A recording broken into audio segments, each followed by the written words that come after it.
تو اس کو اس چیز کے لیے تیار رہنا چاہیے کہ یہ ایک گیم کا حصہ ہے، اس سارے سلسلے کا ایک حصہ ہے. کچھ عرصے بعد یہ سب کچھ ویسا نہیں رہے گا. لوگ جتنی محبت کرتے ہیں لوگ اس سے پیچھے بھی ہٹ سکتے ہیں، بلا بھی سکتے ہیں، سائڈ پہ بھی ہو سکتے ہیں عمر کے ساتھ یا کسی بھی وجہ سے، ہے نا جی. عمر کی وجہ سے یا کسی اور وجہ سے. تو آپ کو جب یہ خود اندازہ ہوگا، تسلیم کریں گے، تو ایک تو آپ کو بہت زیادہ مسائل نہیں ہوں گے آخر پہ. اور اس میں سب سے اچھی بات پتہ کیا ہے یار، ہر بندے نے زندگی گزاری. اب یہ دیکھیں آخری عمر تک بھی بشیر بدر صاحب کو وہ ایک خلا میں ہیں، وہ ایک ایسی جگہ ہے ان کو کچھ نہیں پتا. ہاں ان کا شعر پڑھو تو وہ آگے دہرا دیتے ہیں اس پوزیشن میں بھی. اس کا مطلب یہ ہے کہ آخری عمر میں بھی اگر کوئی چیز ان کو بچائے ہوئے ہے یا ان کو کچھ یاد آتا ہے، ان کی جو شناخت اس ٹائم تھوڑا سا سہارا دیتی ہے ان کو کسی چیز کو پہچاننے میں، وہ اس مقام پہ ہیں. جو میں ملان کنیرا کا ذکر کر رہا تھا نا، آئیڈینٹی، وہ بھی ایک ایسا ہی مرحلے کے اوپر لکھا ہوا ناول ہے کہ جب آپ اپنے محبت کرنے والوں کو پہچان نہ سکیں، آپ کہیں کوئی اور ہے. اس وقت وہ کسی چیز کو نہیں پہچان سکتے. ان کو جب کوئی شعر سنایا جاتا ہے تو وہ اس کو پہچان سکتے ہیں. تو میرے خیال سے ہم شاعری سے جڑے ہوئے. کیا ہے پتہ نہیں، داستان چلتی رہی، وقت آگے بڑھتا رہا، اس طرح کچھ ہے. ہمیں پتا تھا محبت ہمیں بچا لے گی، ہمیں بھی پتا ہے ہمیں شاعری بچا لے گی آخر تک. اور ان کے شعر تو صحیح بات ہے کہ وہ بھلی بیمار ہوں، اکیلے ہوں گھر میں، لیکن ان کے شعر تو کہیں نہ کہیں گونجتے ہی رہتے ہیں. آپ لاہور میں بیٹھ کے ان کے شعر یاد کر رہے ہیں یا لکھنؤ میں ہیں اور ہم وہ شعر یاد کر رہے ہیں. اس طرح سے ایک رشتہ شعروں کے ذریعے سے، مطلب شعر ایک پل بنا رہے ہیں. اور وہ شعر جگنوں کی طرح کہاں کہاں دنیا میں یاد کیے جا رہے ہوں گے، کہاں کوئی انہیں یاد کر کے کسی شعر سے کوئی یاد کسی کی جڑی ہوگی. اسی لیے شاید اپنے آپ میں ایک عام انسان اور ایک آرٹسٹ میں شاید یہ فرق بھی ہوتا ہے کہ ایک عام انسان اپنا جو ایک اس کی جو اس کا جو جسم ہے اس کے جانے کے ساتھ چلا جاتا ہے، لیکن ایک آرٹسٹ جو ہے وہ اپنی آرٹ میں، اپنی کلا میں، اپنے فن میں زندہ رہتا ہے اور سانس لیتا ہے. ہاں نہیں میرا خیال مطلب شبیر حسن خان جو ہیں وہ چلے گئے ہوں گے، لیکن جوش ملیح آبادی ابھی ہیں اور وہ رہیں گے. ہاں بالکل، کتنی اچھی. تو یہ ایسا ہے.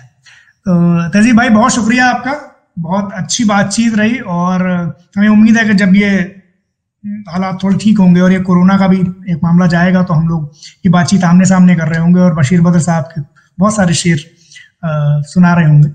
اور بہت شکریہ.